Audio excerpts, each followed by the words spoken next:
This is the story of a boy on the worst day of his life. The boy did have a pretty good life, but that was before the demon. It was the first day of a new school for the boy, and he'd had a solid time. The door was ajar when he returned home, and right there he knew something wasn't right.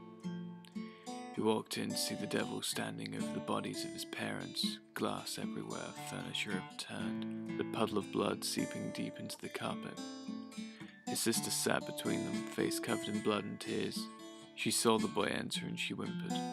She didn't want to see another death. The boy saw they were dead. He saw his little sis still alive. He saw the red-suited demon, horns on his head, spikes on his back and tail. He saw this, but he didn't know why. So that's what he asked. Why? Now, to old Lucifer's credit, he answered the boy honestly. His late mother had been barren, and the boy's parents wanted a child so bad they turned to the devil. Fertility for a girl. That was the deal. Luckily, their first child was a boy, so they assumed by some stroke of luck that the deal was null and void. They were wrong. The boy's parents had fought. A hammer in his father's hand, a kitchen knife in his mother's. The devil's penalty for such transgression: hammer crushed limbs for the mother, and stab wounds for the father. The boy stepped forward to his father, emotionless. As cold as the iron of the hammer, he looked at his sister, his only family left. He watched her as she lunged for their mother's knife, tears still pouring down her face, blood drenching her clothes. The devil's attention was on her, so the boy slowly picked up his father's hammer. He walked behind the devil. The boy was short and Satan was tall, so he drove the hammer into his knees, bringing him down to the boy's level. Still nothing behind his eyes.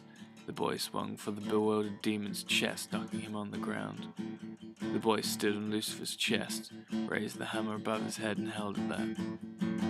His pupils began to dilate, slowly, wider and wider until they covered the entire iris.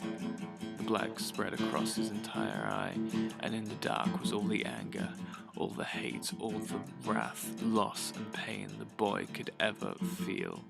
He swung and hammered Satan all the way back to hell. His arms were as heavy as the hammer, and he stopped. He sat, cold again. His sister walked over to him. She slowly hauled him to his feet and ushered him upstairs. They walked to the bathroom, and she sat him down again. He stood on the edge of the bath to reach the medicine cabinet above the sink and pulled out a bandage.